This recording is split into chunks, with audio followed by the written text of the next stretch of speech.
আসসালামু আলাইকুম, hello everyone, কেমন আছেন সবাই? আমি আলহামদুলিল্লাহ ভালো আছি। আশা করি আপনারা সবাই ভালো আছেন। আজকে 3 ফেব্রুয়ারি আমাদের বাংলাদেশের শবে বরাত। তো শবে বরাত উপলক্ষে ভাবলাম কি রান্না বান্না করা যায়। আসলে এখন হুজুরা তো বলতেছে এটা মিন করে কোনো কিছু যাতে আয়োজন না করা হয়, তবু আমরা বাঙালিরা আসলে আগ থেকে এগুলো করে আসছি।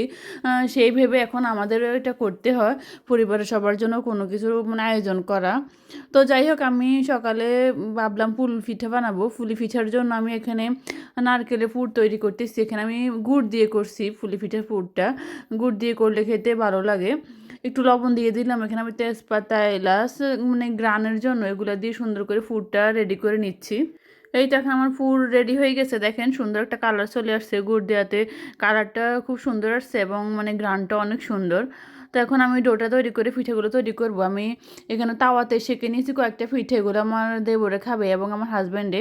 আমার মেয়ে বলতেছে ও তেলে ভাজাগুলো খাবে, ওর ওটা পছন্দ। আসলে যে যেরকম পছন্দ করে তার জন্য ওইভাবে তৈরি করতে হয়। আসলে ফ্যামিলিটা তো আমার, আমি জানি কে কীভাবে খাবে, তাই হয়তো অনেকে বলবে যে এটা ভালো লাগে বা ওটা। আসলে এক একজনের কাছে এক একটা এক একভাবে ভালো লাগে। তো যাই হোক, এখানে আমি কয়েকটা সুন্দর করে সেঁকে নিয়েছি, এখন কয়েকটা আমি তেলে ভেজে নিব। পিঠেগুলো আমি নিজেই তৈরি করতেছি, আমার কোনো হেল্পিং হ্যান্ড নেই। আমরা গ্রামের বাড়িতে আসলে নিজের কাজগুলো সব কিছু নিজেরই করতে হয়। এখানে কারো সাহায্য কেউ খুব একটা করে না, হয়তো খুব বেশি মেহমান হলে আপনার ফ্যামিলির অন্যান্য সদস্যরা একটু সাহায্য করে, তবে আমাকে আমার শাশুড়ি খুব হেল্প করে সব কাজে। তো এখানে আমার পিঠাগুলোই তো আমি এখন তেলে সেঁকে নিচ্ছি। দেখেন সুন্দর করে ফুলে উঠছে পিঠেগুলো। এগুলো কিন্তু আপনার চালের আটার মানে ডো করা। সাথে আমি সামান্য অল্প একটু ইয়ে দিয়েছিলাম, আটা দিয়েছিলাম যাতে একটু নরম থাকে।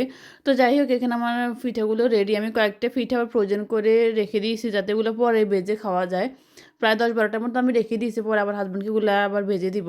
তো এখানে আমার রান্না বান্নার প্রস্তুতি, এখানে আমি গরু মাংস রান্না করবো আলু দিয়ে। তো এখানে সমস্ত মানে সম্পূর্ণ মশলাটা কষিয়ে আমি গরু মাংসটা বসিয়ে দিলাম। এখানে দেখেন সুন্দর করে এখন রান্না করে নিব আলু দিয়ে।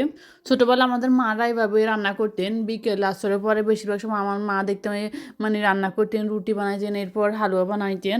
আবার অনেক মানুষ আসতো বাড়িতে, তারা রুটি নিত বা হালুয়া। কিন্তু এখন লাস্ট কয়েক বছর কোনো মানুষকেই দেখি না, বা আগে একজন এক একজনের ঘরে দিতেন, আমরা এটা দেখলাম। মানে আমার মা আমার জেঠি কাকিদের ঘরে পাঠাইতেন, আবার আমার জেঠিরা কাকিরা আমারা আবার আমাদের মানে ঘরে পাঠাইতেন কোনো কিছু না কোনো কিছু তৈরি করে। তো যাই হোক, এখানে আমি কাঁচকলা রান্না করবো, সাথে এখানে কাঁচকলা আলু দিয়ে মাছ দিয়ে রান্না করবো একটু নারকেল বাটা দিয়ে। তো যেটা বলতে চাই, আসলে এখন আর কেউ আর ওরকমভাবে কারো কারো কিছু পাঠান না, সবাই নিজেদের মতো করে রান্না বান্না করে খান। আগের মতো ওই রিচুয়ালটা এখন মানে উঠে গেছে ধরতে গেলে। তো এখানে আমি আবার রান্না করব হচ্ছে আপনার সুজি দিয়ে হালুয়া। বেশি রান্না করবো না, সামান্য একটু হালুয়া তৈরি করবো, আসলে সবাই খেতে চায় না। এখানে চালের রুটি করছি আমি এখানে গরু মাংস দিয়ে খাওয়ার জন্য। এখন একটু বাদাম দিয়ে দিলাম, এখানে কাজু বাদাম এবং পেস্তা বাদাম দিয়ে দিলাম একটু গুঁড়ো করে। এখন সুজি দিয়ে সুন্দর করে আমি হালুয়াটা তৈরি করে নেব। খুব বেশি হালুয়া রান্না করি নাই, আমি সামান্য একটু রান্না করছি। আবার সাথে করছিলাম আমি আপনার এই সুজির রসবড়া পিঠা, পুলি পিঠা আছে, রুটি, এরপর গরু মাংস। আমরা এই সবগুলো আমরা খাবো একটু পরে। তো যাই হোক, এখানে আমার প্রায় দুধটা ঘন হয়ে আসছে, এখন আমি সুজি দিয়ে সুন্দর করে হালুয়াটা তৈরি করে নিলাম। দেখেন দেখতে খুব সুন্দর হয়েছে এবং খেতেও বেশ মাশাআল্লাহ ভালোই।